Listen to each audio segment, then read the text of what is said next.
تقریب کے اندر جو ہے کھڑے نہیں ہوئے قومی ترانے پہ. انہوں نے کہا آپ لوگ گیٹ اپ اینڈ آؤٹ. رات 2 بجے سیاہ لفافے میں ایک دستاویز فضل الرحمان کے گھر بھجوائی گئی. بلاول بھٹو نے کہا کیا کریں مجبوری ہے, ترمیم کی حمایت کرنا ہوگی. نواز شریف اور مریم نواز نے مل کے صارفین کے ساتھ ہاتھ کر دیا ہے. پاکستان تحریک انصاف کے جناب چند واٹس ایپ میسیجز جو ہیں منظر عام کے اوپر آئے ہیں. ریاست مخالف بیانیہ. واٹس ایپ پیغامات نے سازش کا پول کھول دیا ہے. السلام علیکم ناظرین, میں ہوں منصور علی خان. اپنے ڈیل چینل کے اوپر آپ کو خوش آمدید کہوں گا. ناظرین, لاہور واپسی ہو گئی ہے اور ایک دفعہ پھر اپنے ہی اسٹوڈیو سے آپ سے مخاطب ہیں. تو جناب پچھلے 12 گھنٹے میں کافی خبریں ڈیولپ ہوئی ہیں. کل کا ویلاگ ہمارا تھوڑا سا لیٹ آیا تھا, اس کے لیے معذرت, لیکن اب کوشش ہوگی کہ دوبارہ جو ہے وہ صحیح اسکیجول پہ چلے. ابھی بائی دا وے اتوار کو بھی میں نے سفر کرنا ہے, تو سفر کافی ہے, اردو والا سفر کافی ہے اس مہینے. تو بس آپ کی دعائیں چاہیے ہوں گی, لیکن اس سے پہلے آپ سے ریکویسٹ کہ چینل کو سبسکرائب کرنا مت بھولیے. بیل آئیکن پریس کیجیے. اگر آپ کو ویڈیو پسند آئے اسے لائک اور شیئر ضرور کیجیے گا. نیچے کامنٹ سیکشن میں اپنی رائے سے ہمیں ضرور آگاہ کیا کریں, اس سے ہماری کافی مدد ہوتی ہے. اچھا جی, افغان حکومت کے حوالے سے جو ایک ایشو چل رہا تھا, افغانستان کے وہ جو کانسول جنرلز تھے انہوں نے جو حرکت کی تھی اور پاکستانی قومی ترانے کے اوپر جو ہے وہ کھڑے نہیں ہوئے تھے, اور میں نے اس کے اوپر بہت شدید تنقید کی تھی. میں نے یہ کہا تھا کہ جناب اگر یہ ان کی ٹانگوں میں اتنی تکلیف ہوتی ہے پاکستانی قومی ترانے کے لیے کھڑے ہونے سے, تو برائے مہربانی پھر آپ یہ ملک چھوڑ کے چلے جائیے. آپ کے لیے یہ جگہ ٹھیک نہیں ہے میرے خیال میں. اگر آپ ہمارے قومی ترانے کا احترام نہیں کر سکتے تو پھر یہ جگہ آپ کے لیے ٹھیک نہیں ہے.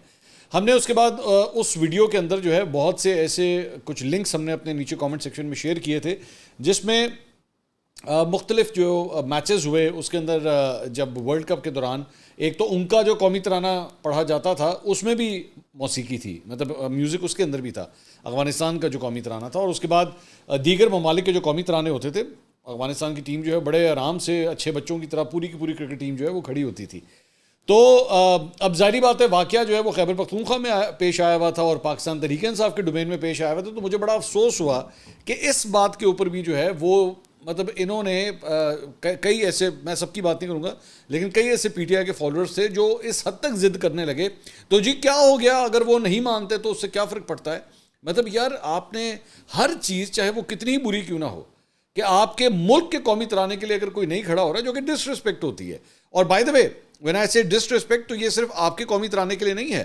میں آئی ووڈ وانٹ یو کہ اگر کسی دوسرے ملک کا قومی ترانہ بھی پڑھا جا رہا ہو اور آپ پاکستانی ہیں, ان کے لیے بھی کھڑے ہوں. یہ بھی ذہن میں رکھیے گا. یہ میں صرف یہ بات نہیں کر رہا کہ آپ پاکستان کے صرف قومی ترانے کے لیے کھڑے ہوں, کسی دوسرے ملک کا بھی قومی ترانہ پڑھا جا رہا ہو تو آپ کو کھڑے ہونا چاہیے, اس کی رسپیکٹ کیجیے, آپ کو کھڑے ہونا چاہیے. اور یہ کیا جاتا ہے, یہ ڈپلومیٹک نارمز میں آتا ہے کہ آپ کھڑے ہوتے ہیں. تو مجھے افسوس ہوا کہ چند پاکستان تحریک انصاف کے جو فالوورز تھے انہوں نے اس کو بھی جسٹیفائی کر دیا کہ نہیں کوئی فرق نہیں پڑتا, اس سے تو کوئی فرق نہیں پڑتا. تو ہر چیز کو ڈیفینڈ مت کیا کریں. اگر آپ کی جماعت, بے شک آپ اس کو سپورٹ کریں, 100 دفعہ کریں, آپ کو کوئی نہیں روک رہا, لیکن اگر وہ کوئی غلطی کر رہے ہیں تو برائے مہربانی اس کو سپورٹ مت کیجیے. علی امین گنڈا پور کا اس کے اوپر جناب رد عمل جو ہے وہ کل آ گیا. انہوں نے کہا کہ قومی ترانے کے واقعے پر افغان حکومت کی وضاحت سامنے آ گئی ہے, انہیں کچھ کہنے کی ضرورت نہیں ہے. بھائی واہ, افغان کونسل جنرل نے موقف دے دیا ہے. ایسی کوئی بات نہیں کہ وہ ہمارے قومی ترانے کی عزت نہیں کرتے. میوزک کے بارے میں افغان حکومت کی پالیسی ہے جس کی وجہ سے وہ کھڑے نہیں ہوئے.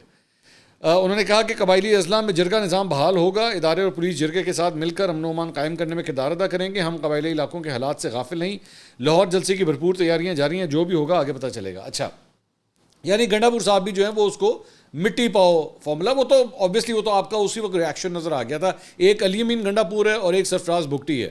سرفراز بھگٹی نے ابھی پچھلے دنوں کا واقعہ ہے کہ ایک تقریب کے اندر جو ہے وہ مطلب قومی ترانہ پڑھا گیا, سٹارٹ ہوئی تقریب, تو وہاں پہ ایک کوئی بندے وہاں پہ بیٹھے ہوئے تھے کراؤڈ کے اندر جو کھڑے نہیں ہوئے قومی ترانے پہ. تو وہ کھڑے ہوئے, انہوں نے کہا آپ لوگ جو سامنے بیٹھے ہوئے ہیں گیٹ اپ اینڈ آؤٹ, باہر نکلیں یہاں سے, کیونکہ آپ کو تمیز نہیں ہے کہ آپ نے قومی ترانے کے لیے کھڑا ہونا. بالکل یہی صحیح طریقہ ہے. بالکل. میں یہاں پہ میرا سرفراز بھگٹی صاحب سے ابھی پچھلے دنوں میری ملاقات ہوئی تھی, وہ لاہور تشریف لائے تھے اور میں نے ان سے بڑے سخت سوال کیے تھے, کچھ صحافیوں کے ساتھ ان کی ملاقات تھی. تو لیکن اس معاملے کے اوپر بالکل صحیح ہے, بالکل صحیح ہے. میں کہتا ہوں کسی تقریب کے اندر اگر کوئی قومی ترانے کے لیے کھڑا نہیں ہوتا, I would request you to ask that person to please leave the room very decently. کوئی بدتمیزی لڑنے کی ضرورت نہیں ہے. ان سے کہہ دیجئے بھائی اگر آپ پاکستان کے قومی ترانے کی عزت نہیں کرتے, برائے مہربانی باہر نکل جائیے. بہت بہت شکریہ آپ کا, بڑی مہربانی ہے آپ کی. I will not back down on this. بالکل بھی نہیں, کسی صورت نہیں. انف از انف. آپ لوگوں کو ریاست پاکستان سے کوئی مسئلہ ہو, آپ کو فوج کے ساتھ ایشو ہو، وہ آپ جانیں اور وہ جانیں. یہ جو چند بیسک ایتھکس ہیں نا جو ہماری جڑ تک جاتے ہیں، پاکستانی ہونے کی جڑ تک جاتے ہیں کہ بھائی یہ ہمارے چند سمبلز ہیں، اور یہ نہیں کرنے دیں گے آپ کو. یہ نہیں ہو سکتا کہ آپ اگر اس کے اوپر بھی اگر ٹیٹاں ٹو کرنے کی کوشش کی نا کہ جناب نہیں ٹھیک ہے، ہر ایک کی اپنی مرضی ہے، کوئی نہیں کھڑا ہوتا. بیٹا کوئی اپنی مرضی نہیں ہے، پھر آپ لوگوں کو سیدھا کرنے کی ضرورت ہے. Simple is that. ٹھیک ہے، یہ آپ لوگوں کے اگر دماغ خراب ہو گئے نا کہ آپ لوگ یہاں تک کہانیاں لے کر آئیں گے جی قومی ترانے کے اوپر ہم کھڑے نہیں ہوں گے. کیسے نہیں کھڑے ہوں گے آپ؟ کیسے نہیں کھڑے ہوں گے آپ کو کھڑا ہونا پڑے گا.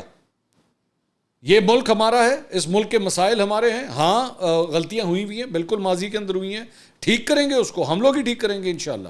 ہائی لائٹ کریں گے اس کو، چاہے کوئی بلوچستان سے ہے، خیبر پختونخوا سے، پنجاب سے، سندھ سے، سب کے اپنے اپنے مسائل ہیں، سب کے اپنے اپنے گلے شکوے ہیں گلے شکوے، ایسی کوئی بات نہیں ہے. اور میں آپ کو، اور میں ایک ایسا شخص ہوں، یہ ذہن میں رکھیے گا، میری والدہ کا تعلق بلوچستان سے ہے، والد کا تعلق پنجاب سے. خود 8 سال کراچی رہا ہوں اور اسلام آباد میں رہا ہوں، اور خیبر پختونخوا سے بھی بہت پیار ہے. میرے اندر پورا پاکستان بستا ہے. کسی ایک علاقے سے، کسی ایک صوبے کے ساتھ میں یہ نہیں کہہ سکتا کہ جی اس کے ساتھ صحیح ہو رہا ہے اور دوسرے کے ساتھ زیادتی ہو رہی ہے. سب کے اپنے گلے شکوے ہیں اور جائز گلے شکوے ہیں. لیکن بھائی رہنا ہم نے پاکستان کے بارڈر کے اندر ہے، پاکستان کی باؤنڈری میں رہنا ہے، اور پاکستانیت جو ہے اس کو ہم نے چھوڑنا نہیں ہے. ٹھیک ہے، اس کی عزت کرنی پڑے گی آپ لوگوں کو، آپ کو بھی کرنی پڑے گی، اور یہ جو باہر سے آئیں گے سفیر وغیرہ ان کو بھی کرنی پڑے گی. مائنڈ یو، یہاں پہ اگر بھارتی سفیر آتا ہے نا پاکستان کے اندر، بھارت کا سفیر جو کہ آبویسلی پاکستان کا سب سے بڑا مخالف سمجھا جاتا ہے، ٹھیک ہے وہ یہ اب سے نہیں ہے، کئی سال ہو چکے ہیں، کئی دہائیاں ہو چکی ہیں، لیکن وہ بھی جب پاکستان کے حوالے سے کوئی تقریب ہوتی ہے تو وہ بھی اپنی کرسی سے کھڑے ہوتا ہے. وہ آپ سے بھی کئی گنا بڑا ہے، ہمارا اس سے بہت پرانا پڑا ہے. وہ کھڑا ہو سکتا ہے تو آپ کیوں نہیں کھڑے ہو سکتے؟ اور یہ موسیقی والی اور یہ میوزک والی جو ایکسکیوز ہے نا، یہ مجھے مت دیجیے گا، کیونکہ یہ اپروو ہو چکا ہے کہ باقی ملکوں کے قومی ترانوں پہ آپ کھڑے ہوتے ہیں، آپ لوگ کھڑے ہوتے ہیں. اور ایک اور جو میں تعویل دیکھ رہا تھا کئی ایسے، وہ تو کرکٹرز ہیں، وہ ڈپلومیٹس نہیں ہیں. معذرت کے ساتھ وہ افغانستان کے کرکٹرز ہیں، افغانستان کا جھنڈا انہوں نے لگایا ہوا ہے، افغانستان کو ریپرزینٹ کرتے ہیں وہاں پہ جا کے. ٹھیک ہے، اور یہ جو آپ کی جب کرکٹ ٹیمز بھی دوسری جگہوں پہ جاتی ہیں تو یہ پاکستان کی نمائندگی کر رہی ہوتی ہیں. پاکستان کا فلیگ انہوں نے پہنا ہوتا ہے، پاکستان کا بلیزر پہنتے ہیں. وہ فارمل ڈنرز جب وہاں پہ ہوتے ہیں تو بلیزرز پہنتے ہیں. جب جس ملک میں جاتے ہیں، جس شہر میں جاتے ہیں، وہاں پہ کونسلیٹس میں، ایمبیسیز میں ان کو ڈنرز پہ بلایا جاتا ہے. وہاں پہ آپ لوگوں کے لیے یہ کرکٹ کے لڑکے ہیں نا، 11 لڑکے کرکٹ کے کھیل رہے ہیں، نہیں، یہ پاکستان کے سفیر کے طور پہ جاتے ہیں وہاں پہ. تو اگر افغانستان کے یہ کوئی نیا رول بنا دیا ہے کہ میوزک والی جناب چیزوں کے اوپر جو ہے وہ کھڑے نہیں ہونا، تو پھر سب کے لیے کریں نا. پھر کرکٹ ٹیم کے لیے بھی کر دیں، ان سے بھی کہیں کہ جناب اگر میوزک بجا کریں نا تو اتنے گراؤنڈ بہ جایا کرو، تھلے نہ کیا کریں. تو یہ ایکسکیوز نہیں ہے، اور برائے مہربانی جو غلط ہوتا ہے اسے غلط کہا کریں. آگے چلتے ہیں جی. خیبر پختونخوا حکومت نے جناب مجوزہ آئینی ترامیم کے خلاف سپریم کورٹ جانے کا فیصلہ کیا ہے، اور وزیر اعلیٰ کی زیر صدارت اجلاس میں صوبائی کابینہ نے مجوزہ آئینی ترمیم کے خلاف سپریم کورٹ میں درخواست دائر کرنے کی منظوری بھی دے دی ہے. اس کے علاوہ کابینہ نے صوبے پر قرضوں کی واپسی کے لیے Khyber Pakhtunkhwa debit management fund کے قواعد 2024 کا مسودہ منظور کر لیا ہے، اور غربت سے نجات کے منصوبے کے لیے 118.4 ملین امریکی ڈالر قرض لینے کی پیشکش فیصلے کو انہوں نے مسترد کر دیا ہے. اسلامی ترقیاتی بینک سے یہ قرضہ آنا تھا، انہوں نے اسے ریجیکٹ کر دیا ہے. کابینہ نے پشاور ہائی کورٹ کے جج کے سرکاری استعمال کے لیے گاڑی خریدنے کی مد میں 99,34,000 روپے اضافی گرانٹ جاری کرنے کی بھی منظوری دے دی ہے. تو ایک نئی گاڑی جو ہے وہ آ رہی ہے جج صاحب کے لیے. اچھا جی، اس کے علاوہ وی نیوز کے رپورٹ ہوا ہے جی کہ اپوزیشن نے حکومت سے آئینی ترمیم پر دوسرے راؤنڈ کے مذاکرات کے لیے جسٹس منصور علی شاہ کی چیف جسٹس تعیناتی کا نوٹیفکیشن جاری کرنے کی شرط عائد کر دی ہے کہ پہلے ان کا نوٹیفکیشن نکالیں، پھر آئینی ترمیم کے اوپر جو ہے بات ہو سکتی ہے. تو پی ٹی آئی اور جے یو ایف اے نے مشترکہ طور پہ کہا جا رہا ہے، یہ فیصلہ کیا ہے کہ آئینی ترمیم کے موجودہ مسودے پر کوئی مذاکرات نہیں ہوں گے. اگر حکومت کوئی سنجیدہ عدالتی اصلاحات چاہتی ہے تو اس پر بات کی جا سکتی ہے. اپوزیشن نے مشترکہ طور پر حکومت کو آگاہ کر دیا ہے کہ عدالتی اصلاحات پر مذاکرات سے قبل جسٹس منصور علی شاہ کی چیف جسٹس تعیناتی کا نوٹیفکیشن جاری کیا جائے، اور مولانا فضل الرحمان نے گزشتہ رات پیپلز پارٹی کے چیئرمین بلاول بھٹو کو اپوزیشن کے مطالبے سے آگاہ بھی کر دیا ہے. JUFA کے رہنما سینٹر کامران مرتضیٰ صاحب نے جو ہے وہ بڑا ایک زبردست قسم کا ٹائم لائن دیا ہے کہ یہ پچھلے چند دنوں میں جو ہے وہ ایکچولی واردات ڈلی کیا ہے. بڑی انٹرسٹنگ ہے یہ, اس کو ذرا غور سے سنیے گا. انہوں نے کہا مولانا فضل الرحمان سے زبانی باتوں پر مشاورت کی جا رہی تھی. تاثر ایسا دیا جا رہا تھا کہ مولانا فضل الرحمان کی تقریر پر کوئی دستاویز بنائی گئی ہے. جس روز قومی اسمبلی کا اجلاس صبح 11 بجے ہونا تھا, اتوار کو یہ کہہ رہے ہیں, اس سے پہلے رات 2 بجے سیاہ لفافے میں ایک دستاویز فضل الرحمان کے گھر بھجوائی گئی. کاغذ ایک دن پہلے دیا گیا جبکہ دوسرے دن قومی اسمبلی کا اجلاس طلب کیا گیا تھا. دستاویز پڑھنا شروع کی تھی کہ بلاول بھٹو ملاقات کے لیے آ گئے. دستاویز میں آرٹیکل 8 میں ترمیم بھی لکھی تھی جس کا میں نے ذکر بلاول بھٹو سے کیا. بلاول بھٹو نے کہا کیا کریں, مجبوری ہے, ترمیم کی حمایت کرنا ہوگی. آرٹیکل 51 اور آرٹیکل 199 سے متعلق اعتراض کیا. بلاول بھٹو نے بھی اپنی مجبوریاں بیان کرنا شروع کر دیں. کاغذ ہم نے پورا نہیں پڑھا تھا, مجموعی طور پر 56 کلازز تھیں, اب 53 کلازز رہ گئی ہیں, اس میں بھی بلاول بھٹو نے ایک بڑھائی ہے. پھر طے ہوا کہ کل صبح 9 بجے ملاقات ہوگی. میں نے اعتراضات پر نوٹ تحریر کر دیا. مرتضیٰ وہاب کو صبح فون کیا تو انہوں نے کہا کہ پارلیمانی کمیٹی میں آپ کا نام ڈلوا دیا ہے. دوسرے دن بلاول سے ملاقات ہوئی تو انہوں نے کہا کہ کمیٹی میں آپ اس پر ایجیٹیٹ کریں, ہم آپ کو جتنا ممکن ہوگا سپورٹ کریں گے. میں بلاول بھٹو اور مرتضیٰ وہاب تینوں بلاول کے دفتر میں بیٹھے تھے پارلیمنٹ میں. میں معاملے کو تقریباً سمجھ چکا تھا تو میں نے تمام کلازز پڑھی اور مولانا فضل الرحمان کو وائس نوٹ بھیج دیا کہ اس میں اس طرح کے معاملات ہیں, یہ دیکھ لیجئے, خطرے سے خالی نہیں ہے یہ معاملہ. مولانا فضل الرحمان نے بلایا تو ان کو تمام صورتحال پر بریفنگ دی. اس کے بعد فضل الرحمان صاحب نے حکومت کو آگاہ کیا کہ یہ سادہ بات نہیں ہے, ہمیں وقت چاہیے. سویلینز کے ملٹری کورٹ میں ٹرائل سے متعلق بلاول نے بتایا کہ مسودے سے نکال دیا گیا ہے. ہمارے پاس جو کاغذ ہے اس میں آج بھی سویلین کے ملٹری کورٹ میں ٹرائل کی کلاس شامل ہے. بلاول بھٹو نے حالیہ میٹنگ میں کہا کہ ہم مل کر ایک دستاویز تیار کرتے ہیں. بلاول بھٹو کو کہا کہ آپ اپنی دستاویز تیار کریں اور ہم اپنی دستاویز تیار کرتے ہیں. مطلب اگر لبے لباب جو ہے وہ نکالا جائے تو وہ یہ ہے کہ پہلے ان کو جو ہے وہ کوئی اور مسودہ دیا جاتا ہے, پھر اس کے اوپر بات چیت. مجھے یہ لگ رہا ہے, جو مجھے بات چیت سے لگ رہا ہے وہ یہ ہے کہ اب اس وقت جو ہے نا ٹیبل کے اوپر بیٹھ کے نیگوسیشنز ہو رہی ہیں. کس حد تک کون سی سائڈ اپنی کتنی بات منوا سکتی ہے یا نہیں, میرے خیال میں یہ جو ہے وہ ابھی وقت کے ساتھ کلیئر ہوگا. لیکن اب یہ آپ جیسے کہتے ہیں نا دنگل سٹارٹ ہو گیا ہے, دونوں سائڈوں کا دنگل جو ہے وہ آپس میں سٹارٹ ہو گیا ہے. اب لیٹس سی کہ یہ کیا رزلٹ جو ہے نکال کے دیتا ہے. لیکن گفت و شنید جاری ہے, یہ نہیں ہے کہ چیز جو ہے وہ ٹیبل سے ہٹ گئی ہے یا ڈیڈ لاک کے اوپر آ گیا. ابھی فی الحال ڈیڈ لاک کی صورتحال لگ نہیں رہی. Let's see what happens. اچھا, اس پہ ایک اور بڑی انٹرسٹنگ بات جو ہوئی ہے وہ یہ ہے کہ مسلم لیگ نون کے سینیٹر عرفان صدیقی صاحب نے گفتگو کی. انہوں نے کہا کہ چیف جسٹس اور ججوں کی مدت ملازمت میں توسیع نہیں کی جا رہی ہے, وکلاء سے رابطہ کر کے ان کی رائے لی جائے گی. بار ایسوسیشنز اسٹیک ہولڈرز ہیں. مولانا فضل الرحمان آئینی عدالت اور ججوں کی تعیناتی کے طریقہ کار پر متفق ہیں. مولانا فضل الرحمان نے جزیات اور تفصیلات سمجھنے کے لیے وقت مانگا ہے. یقین ہے آئینی ترامیم پر JUI سربراہ راضی ہو جائیں گے. ترامیم کا باب ختم نہیں ہوا بلکہ آگے بڑھ رہا ہے. پیپلز پارٹی متحرک کردار ادا کر رہی ہے. 2/3 اکثریت نہ ہوئی تو ترمیم بھی نہیں ہوگی. جج کیا تنخواہ لیں گے, کب ریٹائر ہوں گے, یہ سب فیصلے پارلیمنٹ نے ہی کیے ہیں. پارلیمنٹ آئندہ بھی وہی کرے گی. یہ تمام اداروں کی ماں ہے. تو یہ جو میں بھی آپ سے تھوڑی دیر پہلے بات کر رہا تھا, اس سے یہ لگتا ہے کہ وہ اسی چیز کو جو ہے وہ سپورٹ کر رہے ہیں. Pakistan bar council, supreme court bar association نے جناب کل ایک مشترکہ اعلامیہ جاری کیا. انہوں نے کہا آئین میں ترمیم پارلیمان کا اختیار ہے. آئین کے بنیادی خط و خال سے متصادم ترامیم نہیں ہونی چاہیے. آئینی ترامیم کے لیے وکلاء نمائندگان پر مشتمل کمیٹی قائم کی جائے. آئینی ترامیم کا حتمی مسودہ وکلاء نمائندگی کمیٹی سے شیئر کرنے کا مطالبہ کیا گیا ہے. وکلاء کے منتخب نمائندوں کے سوا کسی کو ہڑتال کی کال کا اختیار نہیں ہے. وکلاء سے مشاورت کے بعد آئینی عدالت کے قیام یا توسیع کی ترامیم کی جائیں گی. 63 پر عدالتی فیصلے کے خلاف سپریم کورٹ بار کی درخواست سنی جائے. تو یہ مشترکہ اعلامیہ جو ہے ایک یہ بھی سامنے آیا ہے. اچھا جی, اس کے علاوہ ایک بڑی انٹرسٹنگ ایک خبر سامنے آئی ہے اور یہ جیو نے رپورٹ کی ہے مریم نواز اور نواز شریف کے حوالے سے. غور سے سنیے گا. اس میں خبر یہ ہے جی کہ وزیر اعلیٰ پنجاب مریم نواز کی جانب سے صارفین کو بجلی بلوں میں دیے گئے وہ جو 14 روپے فی یونٹ کے ریلیف کے معاملے میں بیوروکریسی اور وزیر اعلیٰ اور صارفین کے ساتھ ہاتھ کر دیا ہے. یہ بیسکلی وہی ریلیف ہے جس کا نواز شریف اور مریم نواز نے مل کے, آپ کو یاد ہوگا, اعلان کیا تھا اور بڑا اس کا کریڈٹ لیا تھا کہ جناب یہ دیکھیں ہم نے کتنا بڑا ریلیف جو ہے وہ دیا ہے. تو اب اس کا بھانڈا پھوٹ گیا ہے اور پتہ لگا ہے کہ ایکچولی اندر کہانی ڈلی کیا ہے. وزیر اعلیٰ پنجاب کی جانب سے بیسکلی ستمبر اور اکتوبر کے بجلی کے بلوں میں صارفین کے لیے 14 روپے فی یونٹ ریلیف کا اعلان کیا گیا تھا کہ جی 14 روپے آپ کو ریلیف ملے گا. اور یہ بجلی میں بلوں کا ریلیف جو ہے یہ 201 یونٹ سے لے کے 500 یونٹ جن کا بل تھا, یہ ان کے لیے جو ہے وہ یہ ریلیف دیا گیا تھا ان صارفین کے لیے. اب یہ انکشاف ہوا ہے کہ بجلی بلوں میں ریلیف یہ جو دیا گیا تھا یہ صرف سنگل فیز جو میٹر استعمال کرتے ہیں نا یہ ان کے لیے تھا، جن کا 3 فیز میٹر ہے ان کو یہ ریلیف نہیں ملنا تھا.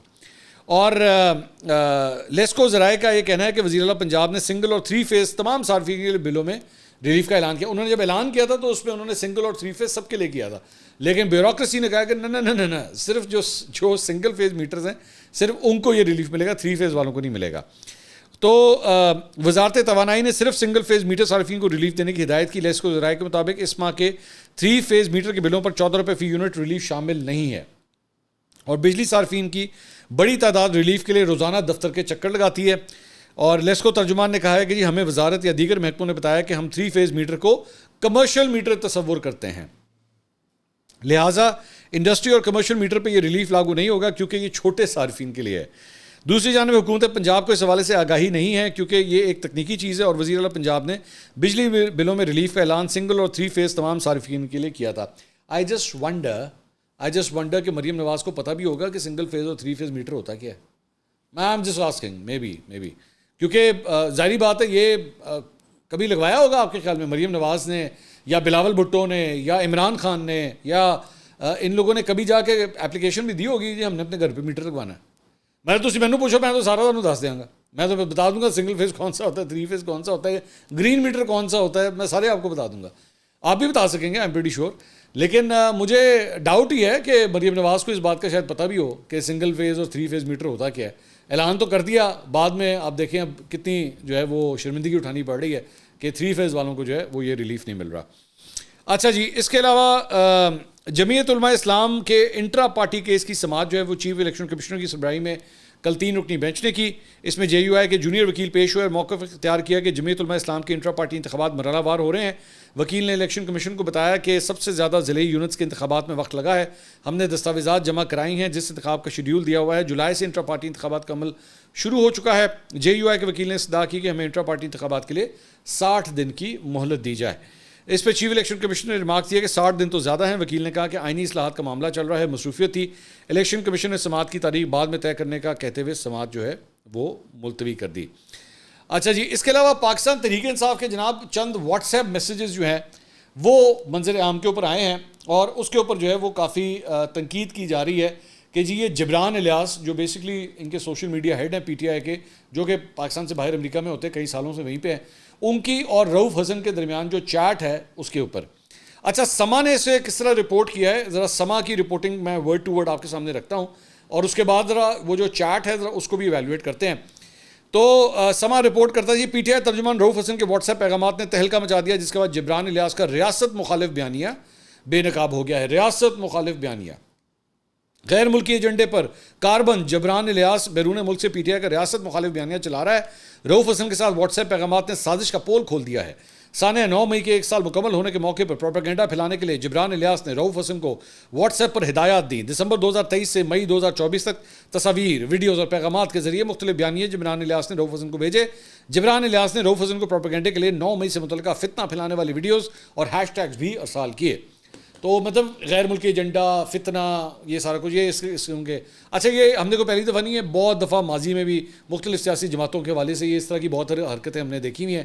اور اس وقت ایجنسیوں کے جو ٹاؤٹس ہوتے تھے صحافی، وہ یہ والی گیمیں بہت کھیلتے تھے، یہ ریاست مخالف اور یہ ملک دشمن، اس قسم کے الفاظ جو ہے بہت استعمال کرتے تھے. اچھا، now look at let's have a look at یہ جو واٹس ایپ میسیجز ہیں، ذرا اس کو ایک دفعہ دیکھتے ہیں. ایک اسکرین شاٹ جو ہے وہ یہ سامنے آیا ہوا ہے، یہ جبران الیاس کی جانب سے لکھا گیا اور یہ نظر آ رہا ہے کہ بیسکلی یہ جبران الیاس کی جانب سے یہ میسیج، یہ پہلا اسکرین شاٹ ہے جو میں دکھا رہا ہوں آپ کو. اس میں لکھا ہوا ہے کہ جی we have created a Google drive with all the content related to the false flag operation May 9th. You can download and use this in tweets as we approach May 9, 2024. اور اس کے بعد جبران الیاس کی ایک tweet ہے، نیچے لکھا ہوا ہے جی کین یو ری ٹویٹ اور کو ٹویٹ دس. تو بیسکلی وہ فالس فلیگ آپریشن کے حوالے سے جو سوشل میڈیا کیمپین چلا رہی ہے اس کی ڈیٹیلز انہوں نے بھیجی ہوئی ہیں کہ جی اس سے جو جڑا ہوا مواد ہے وہ ہم نے ایک گوگل ڈرائیو کے اندر رکھا ہوا ہے. اس میں کیا، اس میں فالس فلیگ آپریشن تو وہ لوگ کھلے عام کہتے ہیں، پی ٹی آئی کے سب لوگ یہ بات کہتے ہیں. اس میں مطلب یہ غیر ملکی ایجنڈا، ریاست مخالف ایجنڈا کہاں سے آ گیا، ان کا پوائنٹ آف ویو ہے جو کہ میں اس میں بہت سے جھول ہیں، میں خود کہتا ہوں یہ بات، لیکن ریاست مخالف بات اس میں کہاں سے آ گئی. اچھا، دوسرا اس کے بعد ایک اور اسکرین شاٹ ہے وہ یہ ہے، اس کے اندر یہ دسمبر 2023 کی یہ چیٹ لگ رہی ہے. اچھا یہ سارے میسیجز جبران الیاس کے ہیں, آگے سے رؤف حسن کی چیٹ کا کوئی جواب نہیں آ رہا, کیونکہ اگر وہ ہوتا تو ہرے رنگ میں ہوتا. فی الحال جو یہ جو دو آپ نے دیکھے ہیں اس میں رؤف حسن کا جواب جو ہے کوئی نہیں ہے. اس کے اندر جو ہے اسکرین شاٹ نظر آ رہے ہیں, ایک وہ ہیش ٹیگ ہے خان ٹوٹا نہ اس کی عوام, ایک وہ ہیش ٹیگ ہے, ایک کوئی ویڈیو جو ہے وہ نظر آ رہی ہے. اس کے علاوہ ایک اور اسکرین شاٹ جو ہے وہ یہ ہے, اس میں لکھا ہوا ہے جی 9 مئی فالس فلیگ آپریشن. یہ بیسکلی اگر آپ نوٹ کریں تو 7 مئی کو جو ہے, یعنی 7 مئی 2024 کا موسٹ پرابلی ہوگا, اوپر ڈیٹ لکھی ہوئی ہے. اور آگے لکھا ہوا ہے great job everyone over the last 7 days it looks like our May 9th false flag operation expose campaign was very extremely effective expected May 9th PC came on 7th May it seems. اس کے بعد ایک اور message 14 مئی کو لکھا ہوا ہے, سلام رؤف صاحب, can you please help me with getting salaries release for social media focus, they feel very humiliated when their salaries are stopped, they have been working lots of hours lately. تو یہ basically چاہ رہے ہیں, آخر میں جا کے وہ بیچارہ پیسے مانگ رہا ہے کہ جی سوشل میڈیا کے ہمارے جو بندے ہیں ان کی پیمنٹ کرنی ہے. تو چلیں اس سے 2-4 چیزیں جو ہے نا جو اچھا اب جو ریالٹی چیک ہے ذرا اس پہ آ جائیں. رؤف حسن صاحب نے کہا تھا کہ جی میرا سوشل میڈیا ٹیمز کے ساتھ کوئی تعلق نہیں ہے. اس سے یہ پتہ لگ رہا ہے کہ ان کی سیلری تک جو ہے وہ رؤف حسن صاحب ارینج کرتے ہیں. یہ مطلب یہ بات غلط تھی جو رؤف حسن صاحب کہتے تھے نا, مجھے تو پتہ ہی نہیں ہے 1971 کے حوالے سے وہ جو ٹویٹیں ہوئی تھیں, اس سے پتہ لگتا ہے کہ رؤف حسن صاحب جو ہیں وہ ایکچولی ان کنیکشن تھے, اور ان سوشل میڈیا کے جو لڑکے ہیں ان کی سیلریز تک رؤف حسن صاحب ارینج کرتے ہیں. ایک بات یہ, اور وہ جبران الیاس کے ساتھ جو ہے وہ کانٹیکٹ میں بھی تھے, اور وہ جو ہیش ٹیگز وغیرہ چلتے ہیں اور جو کیمپین سوشل میڈیا کے اوپر چلتی ہیں اس کے ساتھ فلی آن بورڈ تھے. یہ تو اصل حقیقت ہے کہ اس چیٹ سے یہ پتہ لگتا ہے. لیکن وہی بات ہے نا کہ جس طرح میں نے آپ سے پہلے کہا تھا کہ پھڑک کے جو ہے وہ رؤف حسن کی چیٹ ہسٹری میں سے جو ہے وہ ہر 3-4 دن بعد, ہر 3-4 دن کے بعد جو ہے وہ چیزیں باہر آ رہی ہیں, اور کوئی یہ سوال نہیں کر رہا. اور میں نے سما کی پوری خبر پڑھی, اس میں بھی کوئی یہ سوال نہیں کر رہا کہ بھائی یہ کس حیثیت سے, کس کھاتے میں, کس قانونی شک کے تحت جو ہے وہ ایک شخص کی پرائیویٹ چیٹ جو ہے وہ کھلے عام سر عام جو ہے وہ اس طرح پھیلائی جا رہی ہے. And no one wants to question that کہ بھائی آپ یہ کیا ہو رہا ہے. اگلی ویڈیو میں آپ سے دوبارہ ملاقات ہوگی. اللہ حافظ.